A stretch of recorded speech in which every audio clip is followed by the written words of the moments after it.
Today I will give you a review of geography syllabus, which is paper 2. In this uh, syllabus we have unit number 1, which is the natural topography. ठीक है, अब इसके अंदर हम ये देखते हैं कि नेचुरल टोपोग्राफी का जो टॉपिक है इसको डिवाइड किया हुआ है एग्जामिनर ने अंडर 3 सब हेडिंग्स, यानी ए इज टोपोग्राफिकल और relief features, B is drainage and C is effects on life and economy. अब यहाँ पर हमें ये चीज भी देखनी है कि जो हमारा डिस्क्रिप्टिव वर्क होता है, यानी जो डिस्क्रिप्टिव क्वेश्चंस होती हैं, उसकी वेटेज जो है वो एग्जाम पॉइंट ऑफ व्यू से 19 नंबर है, यानी 76% जो वेटेज दी जाती है आउट ऑफ 25 मार्क्स, वो आपका है डिस्क्रिप्टिव वर्क से, राइट। इसके बाद हम जो नेक्स्ट के अंदर देखेंगे वो हमारा आएगा मैप वर्क। मैप वर्क के अंदर अगर हम देखें तो यहाँ पर हमें जो उसकी वेटेज नजर आती है वो है हमारी 24%।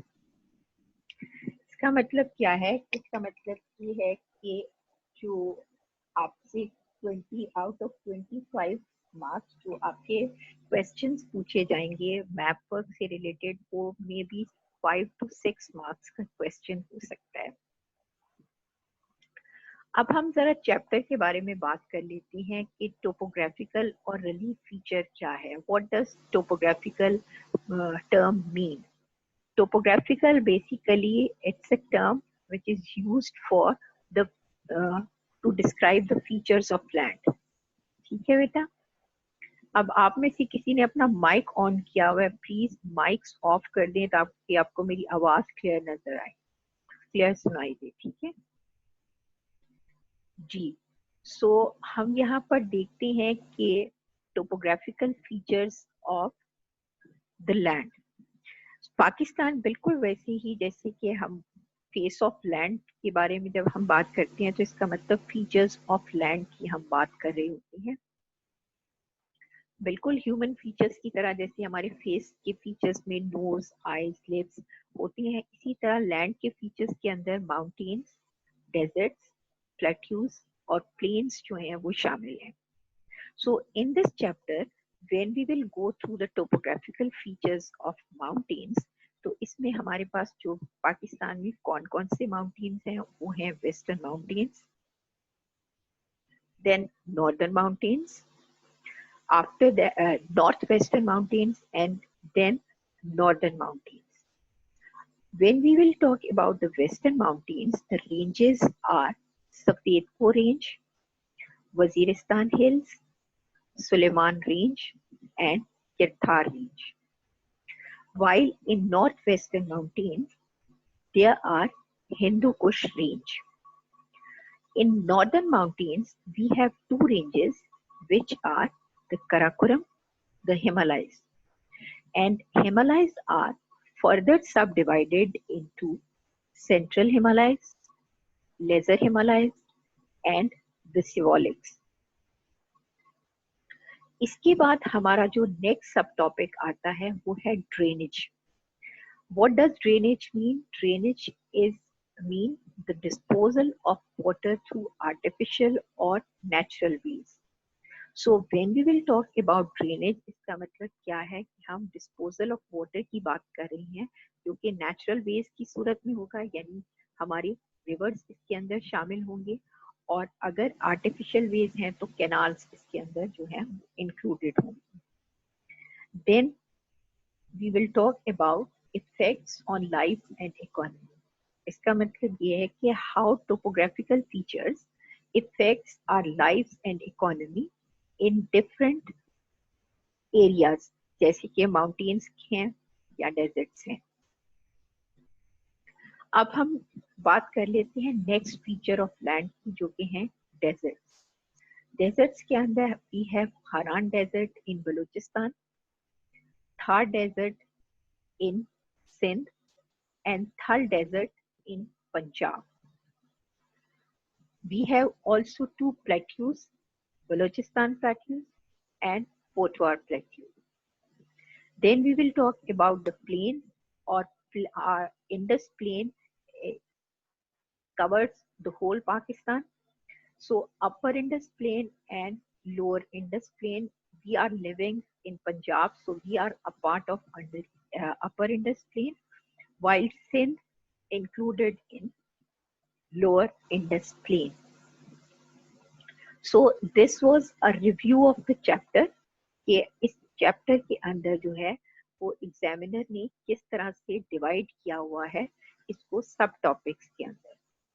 अब मैं इस चैप्टर की इम्पोर्टेंस के बारे में भी आपको बता दूं, क्योंकि this chapter is quite tricky one. ये ज़रा मुश्किल चैप्टर है और इसको अक्सर स्टूडेंट्स को इसको की प्रेपरेशन में बहुत सी प्रॉब्लम्स आती हैं, इसलिए मैंने आपको इसको इजी कर दिया है कि इसको मैंने 3 पार्ट्स के अंदर डिवाइड कर दिया है कि हम इसी से रिलेटेड जो क्वेश्चन है और एग्जामिनर इसी से रिलेटेड क्वेश्चन जो है वो सेट करती हैं। So when you will go through your chapter, तो आपको इसी हवाले से अपने चैप्टर को प्रिपेयर करना होता है, और जो पास्ट पेपर के एग्जाम क्वेश्चंस को भी आप देखें तो वो भी इसी हवाले से यहाँ पर पूछे जाते हैं। इसके बाद अब मैं आपसे यूनिट नंबर 2 की बात करूंगी। सो मैं अपनी आपके साथ न्यू स्क्रीन को शेयर करूंगी।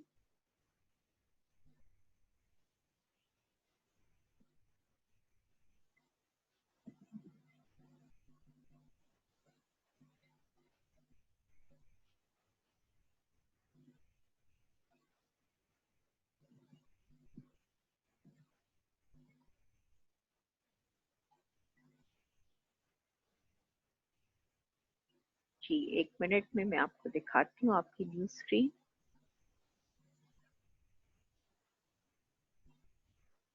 नेक्स्ट आपका चैप्टर यानी यूनिट नंबर 2।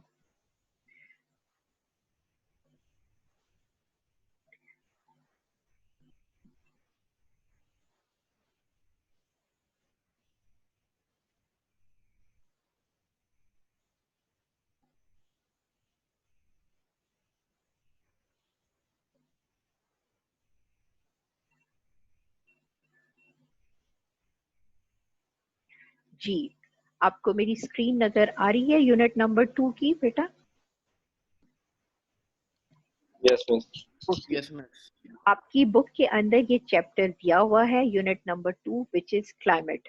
ठीक है बेटा, अब क्लाइमेट का चैप्टर भी अगेन ये जो चैप्टर नंबर 1 है इससे पहले जो मैंने आपसे डिस्कस किया, और ये जो चैप्टर है ये दोनों बहुत ही ट्रिकी चैप्टर्स हैं, इसलिए मैंने इनको आपके सामने एक फिगर के अंदर डिवाइड कर दिया है कि एग्जामिनर जो है वो किस तरह से इन एरियाज पे फोकस करते हुए क्वेश्चंस बनाते हैं, ताकि जब आप इसको प्रिपेयर करो तो आप इन एरियाज के ऊपर ही फोकस कर रहे होगे, और इस तरीके से आपको काम करना बहुत ही आसान हो जाएगा and it must be easy and speedy as well, और आप बहुत आसानी के साथ अपने क्वेश्चंस जो है वो प्रिपेयर कर सकते हैं।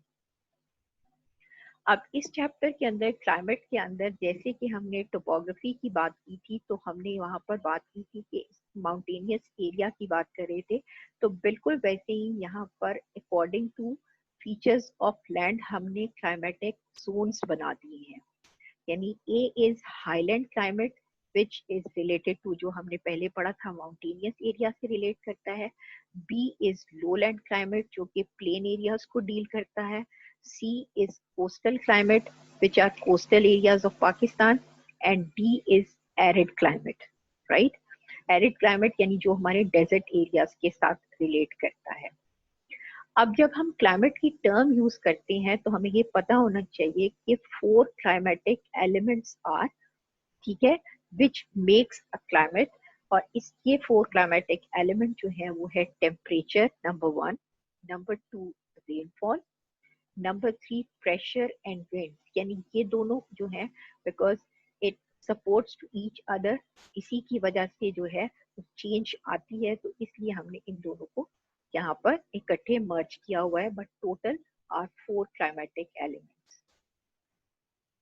सो सबसे पहले अगर हम टेम्परेचर यानी फर्स्ट क्लाइमेटिक एलिमेंट की बात करेंगे तो इसके अंदर हमें जो चीज नजर आती है वो फैक्टर्स इफेक्टिंग टेम्परेचर, यानी हमारा जो डिफरेंट एरियाज के अंदर ऑल्दो के सीजन्स आर सेम लेकिन हमें टेम्परेचर डिफरेंट नजर आता है। फॉर एग्जांपल समर्स के अंदर हम लाहौर में अगर बैठे हुए हैं तो यहाँ पर हमें समर्स के अंदर बहुत गर्मी मिलती है, इसीलिए हम हिल स्टेशन पे चले जाते हैं, बट वहाँ पर ऑल्दो के वो सीजन तो समर का है बट वहाँ आपको टेम्परेचर जो है वो बहुत प्लेजेंट मिलता है। और तो उस कौन से फैक्टर्स हैं जो बेसिकली टेम्परेचर को इफेक्ट करती हैं?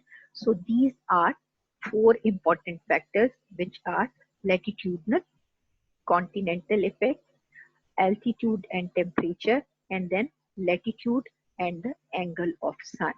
So these four factors जो हैं वो which affecting the temperature. इसके बाद हम रेनफॉल की बात करते हैं कि रेनफॉल के how many sources of rainfall we have, यानी पाकिस्तान के अंदर हमें जो रेनफॉल मिल रही है वो कौन कौन से सोर्सेज से हमें मिल रही है। उसके अंदर हमारा जो मेजर सोर्स है वो मॉनसून विंड्स हैं, यानी मॉनसून जो है वो टू टाइप्स की हमें पाकिस्तान में मिलती है, एक तो समर मॉनसून है और दूसरी जो है वो विंटर मॉनसून है। जैसे कि अभी प्रेजेंटली हम एक्सपीरियंस कर रहे हैं कि अभी मॉनसून की जो जितनी भी रेनफॉल हो रही है वो थ्रू मॉनसून विंड्स हो रही है। इसके बाद नंबर टू टाइप जो है वो कन्वेक्शनल करंट, ठीक है, विच कॉजिंग थंडरस्टॉर्म्स। इसके अलावा नंबर थ्री के ऊपर हमें नजर आती है रबीक rainfall, then the western depression and then tropical cyclones.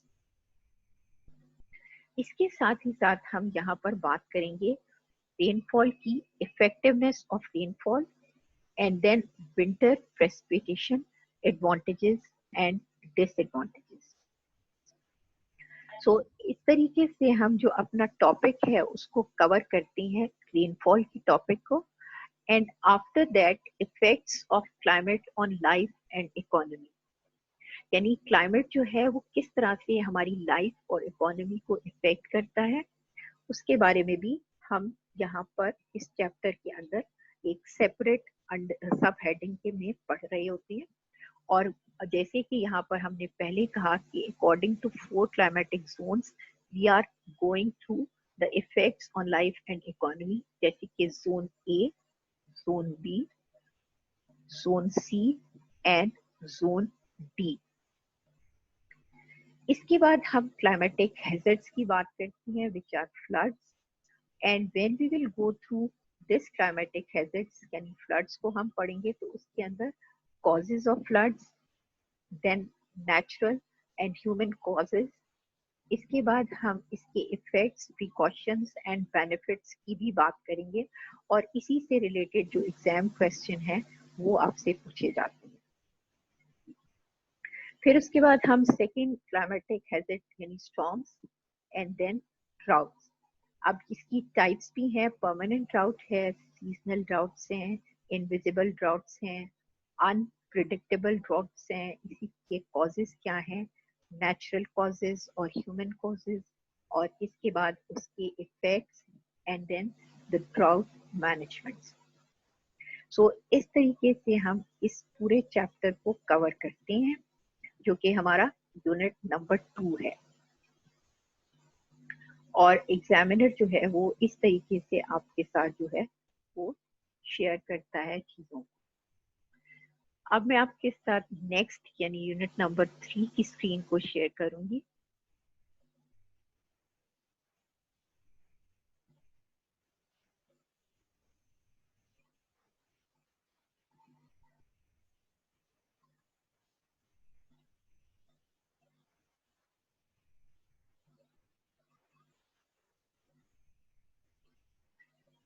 Ji, unit number 3। बेटा आपको मेरी स्क्रीन नजर आ रही है? मिस नजर आ रही है लेकिन यूनिट नंबर 2 ही है अभी भी। अच्छा, यूनिट नंबर 3 नजर आ रहा है। अभी मैं आपको यूनिट नंबर 2 भी दिखाती हूँ।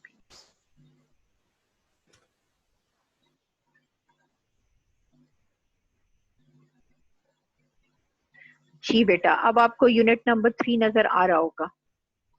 जी मिस। राइट। जी मैं यूनिट नंबर 3 के अंदर जो हमारा टॉपिक है वो है नेचुरल रिसोर्सेज। ठीक है। अब नेचुरल रिसोर्सेज के अंदर जो हमें चीज नजर आती है वो है नॉन रिन्यूएबल रिसोर्सेज और renewable resources. Non renewable resources के अंदर हमें फॉसिल फ्यूल्स, ठीक है, जो कि आपकी हमें पता है कि फॉसिल फ्यूल्स जो हैं वो remains of animals and plants हैं। और इसके बाद हमारे पास आती हैं मिनरल्स, जो कि metallic and non metallic minerals के अंदर डिवाइडेड हैं। फिर हम रिन्यूएबल रिसोर्सेज की बात करते हैं। रिन्यूएबल रिसोर्सेज के अंदर एक तो कॉन्टिन्यूसली हमें मिल रही हैं, जो कि अल्लाह ताला हमें कर रही हैं और विदाउट एनी कॉस्ट हमें मिल रही हैं। इसमें water, wind, waves and sunlight शामिल है। इसके बाद सस्टेनेबल, जो वेजिटेशन, सॉइल और लैंडस्केप के थ्रू हमें मिल रहे हैं। अब हम जब यहाँ पर बात कर रही हैं तो हम यूजेस ऑफ वाटर की बात कर रही हैं कि जो वाटर है वो किस तरह से यूज हो रहा है। कि उसके हमारे 3 इम्पोर्टेंट सेक्टर्स हैं जहाँ हम वाटर की यूज कर रही हैं। एक तो एग्रीकल्चरल सेक्टर है, नंबर 2 डोमेस्टिक यूज है यानी डोमेस्टिक सेक्टर है, और नंबर 3 इंडस्ट्रियल सेक्टर है। अब यहाँ हम देखते हैं कि एग्रीकल्चरल सेक्टर में हम वाटर को कहाँ यूज कर रहे हैं, उसको हम इरिगेशन के अंदर यूज कर रहे हैं, यानी to provide water for the crop cultivation. इसकी जब हम इरिगेशन की बात करेंगे तो हम ये साथ ही देखेंगे कि व्हाई वी नीड इरिगेशन। इसमें इसका मतलब क्या है कि हम नीड को असेस करेंगे and then we will talk about the possibilities. ठीक है, कि हम इरिगेशन को किस तरह से बेहतर बना सकते हैं। उसके अंदर कैनाल इरिगेशन इज इंक्लूडेड। फिर इसके साथ ही साथ हम टाइप्स ऑफ इरिगेशन की भी बात करेंगे। टाइप्स ऑफ इरिगेशन जो है वो डिवाइड है 2 हिस्सों के अंदर। नंबर 1 इज कन्वेंशनल सिस्टम, यानी कि जिसको हम ओल्ड सिस्टम कहते हैं, और उसके बाद है मॉडर्न सिस्टम। ठीक है, इसी के बारे में जब हम डिफरेंट इसके वेज की बात करते हैं, जैसे कन्वेंशनल के अंदर जो है वो कारेज आता है, फिर इसके अलावा पर्शियन व्हील आता है, जो कि मॉडर्न के अंदर आपको ट्यूबवेल्स मिलती हैं, कैनाल्स मिलती हैं। तो इसके हम मॉडर्न और कन्वेंशनल के एडवांटेजेस और डिसएडवांटेजेस दोनों की बात करेंगे। ठीक है, उसके बाद हम आ जाते हैं हाइड्रोलॉजिकल साइकिल की तरफ। ठीक है, इसके लिए मैंने हर चैप्टर जो आपका ज्योग्राफी का चैप्टर है उसके हवाले से मैंने यहाँ पर टर्म्स और डेफिनेशंस को अलग से एक बनाई हुई है, अपना रिसोर्स बनाया हुआ है, वो मैं आपके साथ शेयर कर लूंगी, क्योंकि वो टर्म्स और डेफिनेशन प्योर ज्योग्राफिकल टर्म्स हैं और उसको हमें जब एग्जाम के अंदर उनको डिफाइन करना आता है तो फिर हम प्योर। जी बेटा, इब्राहिम जी, कोई बात आप पूछना चाहते हैं? आप प्लीज चैट बॉक्स में लिख दीजिए, मैं इसको कंटिन्यू रखना चाहती हूँ, फिर आप दरमियान में मत बोलिए, मैं आपसे आपकी क्वेरीज को आंसर बाद में करती हूँ। ठीक है बेटा?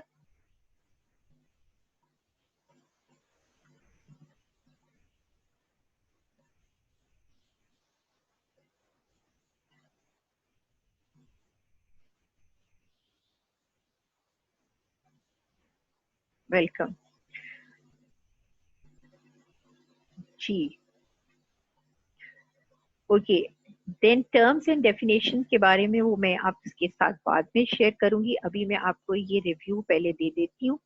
इसके बाद then comes on next topic which is Indus Water treaty.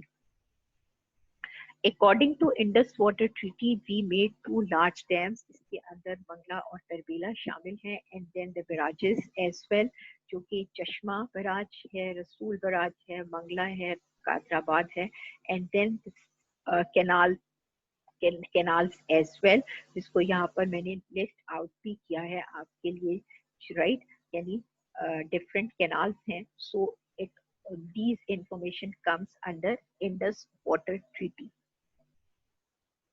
अब इसके बाद अगर हम देखते हैं तो नेक्स्ट के अंदर हमें जो चीज नजर आएगी वो है two river systems in Pakistan, यानी Indus system and rivers of Balochistan, right.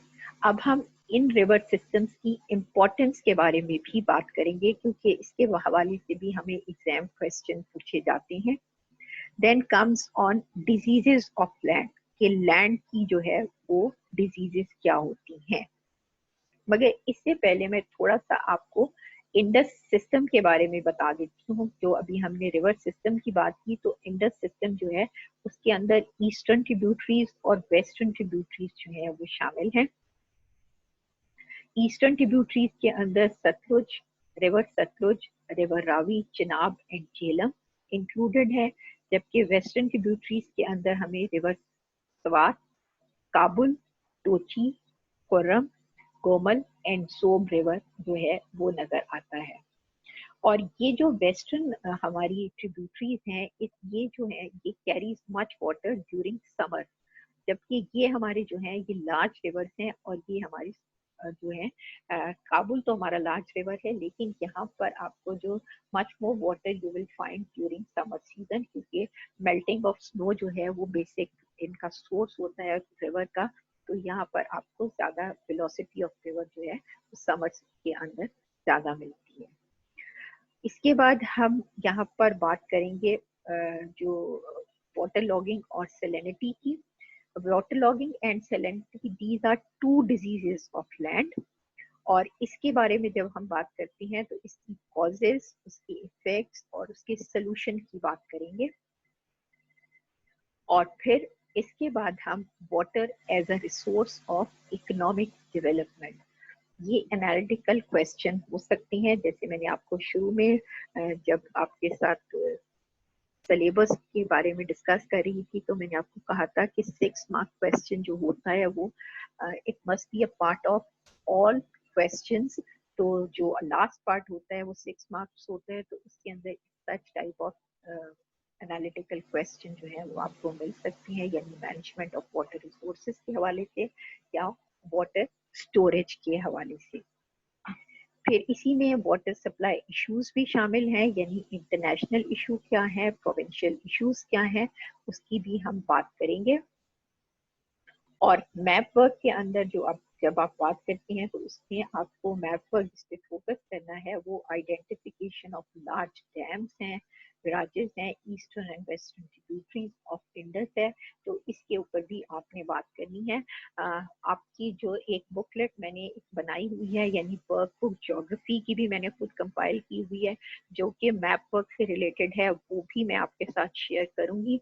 तो फिर आप उस पे मैप वर्क की प्रैक्टिस करके उसमें भी आपको बहुत फायदा होगा और फिर आप बेहतर तौर पे अपनी प्रिपरेशन कर सकेंगे। इसके बाद अब मैं यूनिट नंबर 3 जो है उसके बाद नेक्स्ट आपके साथ अपनी स्क्रीन शेयर करूंगी।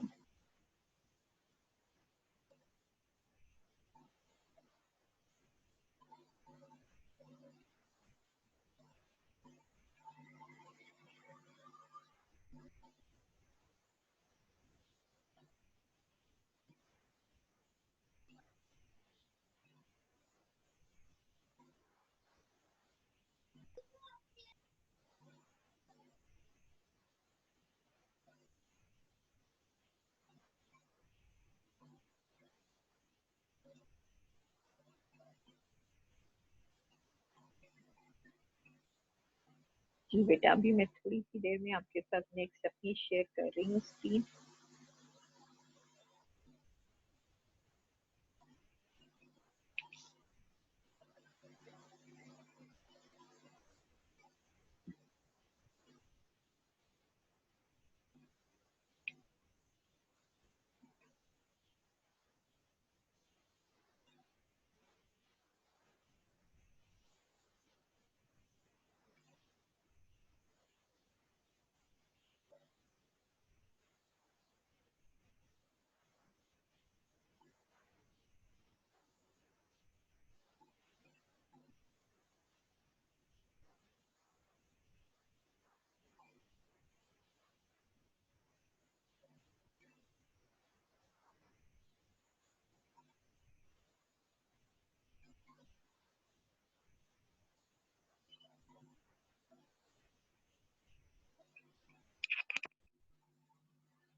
जी बेटा, आपको स्क्रीन के ऊपर नजर आ रही होगी, ये मेरा यूनिट नंबर 4 है आपके साथ।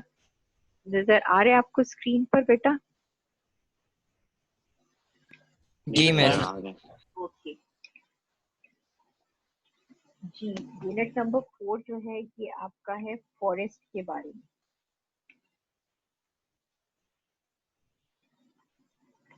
जी, फॉरेस्ट के बारे में जो आपसे मैं बात करूंगी वो है आपका सबसे पहले टाइप्स ऑफ फॉरेस्ट। ठीक है, टाइप्स ऑफ फॉरेस्ट में आपका productive forest and then protective forest, ये दो टाइप्स हैं फॉरेस्ट की जिसकी हम बात करते हैं। अंडर प्रोटेक्टिव फॉरेस्ट जो हमें टाइप्स ऑफ फॉरेस्ट मिलती हैं वो हैं alpine, coniferous, mangroves, tropical thorn forest and sub tropical scrub forest. Productive forest के अंदर जो है वो आपको मिलेगी, प्रोडक्टिव फॉरेस्ट जो है वो आपको डिफरेंट टाइप्स के मिलेंगे, जैसे कि शीशम है, इसी तरह देयार है, वो डिफरेंट टाइप्स के फॉरेस्ट हैं। प्रोडक्टिव फॉरेस्ट जो है वो हमारी नेचुरल फॉरेस्ट हैं और प्रोडक्टिव फॉरेस्ट जो हैं वो ह्यूमन एफर्ट से लगाई जाती हैं। इसके बाद हम इम्पोर्टेंस ऑफ फॉरेस्ट की भी बात करते हैं, और इम्पोर्टेंस ऑफ फॉरेस्ट के बाद हम यहाँ पर उन चीज़ों की यानी थ्रेट्स की बात करेंगे जो कि फॉरेस्ट को फेस करनी पड़ रही हैं, उसकी हम बात करते हैं। मगर इससे पहले कि हम इसकी बात करें, हम यहाँ पर एल्पाइन फॉरेस्ट, जैसे हमने प्रोडक्टिव फॉरेस्ट को यहाँ पर लिस्ट किया है कि इसके अंदर एल्पाइन, कॉनिफेरस, मैंग्रोव्स शामिल हैं, तो हम ये थ्री फॉरेस्ट जो हैं these are well known and famous and almost तकरीबन हर दफा इनके ऊपर ही क्वेश्चंस पूछे जाते हैं। तो इनके हवाले से, उनके फीचर्स के हवाले से यहाँ पर मैंने उसको लिस्ट किया है कि एल्पाइन फॉरेस्ट के फीचर्स क्या होते हैं। यानी इनकी स्टंटेड ग्रोथ है, roots spreading spread ways on thin soil, normally upward branches. इसी तरह कॉनिफरस के फीचर्स क्या हैं कि evergreen species like fair and conical in shape, sloping branches, small, thick, leathery needle-shaped leaves, और मैंग्रोव्स के फीचर्स के अंदर जनरल हाइट, इसके अलावा जनरली हाइट जो है वो 3 मीटर्स होती है, फिर broad leaves with drip tips, leathery texture, root spread into sea water. So यहाँ इनके फीचर्स के हवाले से जो है वो क्वेश्चन पूछे जाते हैं, इसलिए मैंने यहाँ पर ब्रीफली उनके फीचर्स के बारे में लिख दिया है ताकि आपको लर्निंग करना जो है वो आसान हो जाएगी। इसके बाद हम फॉरेस्ट प्रोडक्ट की बात करेंगे कि फॉरेस्ट की जो प्रोडक्ट्स हैं वो मेन प्रोडक्ट्स क्या हैं। उसमें मेन प्रोडक्ट जो है वो टिम्बर है। टिम्बर का मतलब क्या, wood which we are using in for construction purposes. इसके अलावा फ्यूल वुड है, और फिर उसके बाद उसकी माइनर प्रोडक्ट भी आती हैं, जो कि माइनर प्रोडक्ट का मतलब ये है कि कुछ ऐसी चीजें होती हैं जो कि बाय प्रोडक्ट कहलाती हैं, वो माइनर प्रोडक्ट के अंदर यूज होती हैं, जैसे कि रेजिन है, मसली है और एफिडिया है। इसके अंदर साथ ही साथ हम एडवांटेजेस और डिसएडवांटेजेस की भी बात करेंगे कि इरिगेटेड फॉरेस्ट जो है उसके अंदर आपको छांगा मांगा, इसके अलावा आपको छांगा मांगा के अलावा जो इरिगेटेड फॉरेस्ट हैं वो आपको विराजेस और डेजर्ट्स के अंदर भी मिलते हैं। और इसके अलावा प्रोडक्टिव फॉरेस्ट ही की एक एग्जांपल के अंदर रिवरैंग और बेला फॉरेस्ट जो हैं वो भी शामिल होती हैं। इसके बाद हम बात करेंगे यहाँ पर डिफॉरेस्टेशन की। डिफॉरेस्टेशन जो है उसके कॉजेज और उसके effects, and then comes on environmental loss and exposed soil. इसकी जब हम इसकी बात करते हैं एनवायरमेंटल लॉस की, तो हम उसमें कुछ फैक्टर्स जो हैं वो उनको भी हाईलाइट कर रहे होती हैं, जैसे कि स्पीशीज एक्सटिंक्शन या एयर पोल्यूशन या हैबिटेट लॉस की बात कर रहे होते हैं। इसी तरह इंक्रीज्ड सरफेस रन ऑफ की बात करते हैं, और एक्सपोज सॉइल के अंदर हम वाटर और wind erosion, siltation and disturb water supply, और which led towards the loss of, यानी फ्लड्स की वजह से हमें loss of property and loss of food जो है वो फेस करना पड़ती है। फिर हम सिलेक्टिव कटिंग की बात करेंगे, यानी डिफॉरेस्टेशन को कंट्रोल करने के लिए जब हम जो मेथड्स यूज कर रहे हैं वो सिलेक्टिव कटिंग भी उसी का हिस्सा है। और सिलेक्टिव कटिंग के अंदर जो है वो ये टर्म्स जो है वो बहुत यूज होती हैं, जिसमें टेरेसिंग एंड कॉन्टर फ्लोइंग के अलावा नॉन सिलेक्टिव कटिंग भी शामिल होता है। सो इस तरीके से हम जो है वो इसको कंप्लीट करेंगे, यानी फॉरेस्ट के चैप्टर को इस तरीके से हम कंप्लीट करते हैं। इसके बाद हम यहाँ पर मैं आपके साथ अब मेरा तकरीबन टाइम खत्म हो रहा है, तो मैं आपका चैप्टर नंबर 5 जो है वो आपसे नेक्स्ट क्लास के अंदर डिस्कस कर लूंगी। अभी तक मैंने मिस आप एक बार यूनिट 1 और 2 की स्लाइड्स फिर से दिखा सकती हैं? यूनिट 1 और 2 की स्लाइड्स दिखा सकती हूँ, ठीक है। अच्छा, मैं इस तरह भी करूंगी, मैं इसको अपलोड करने की कोशिश करूंगी आपको, तो फिर आप उसको वहां पे जाकर भी चैनल पर देख सकती हैं मेरे। मैं आपसे लिंक शेयर कर लूंगी बेटा, ठीक है। Okay miss, thank you. हाँ, मैं लिंक शेयर कर लेती हूँ आपसे, मैं आज इसको अपलोड कर देती हूँ ताकि फिर आप इजीली आराम से उसको समझ भी सको। राइट बेटा?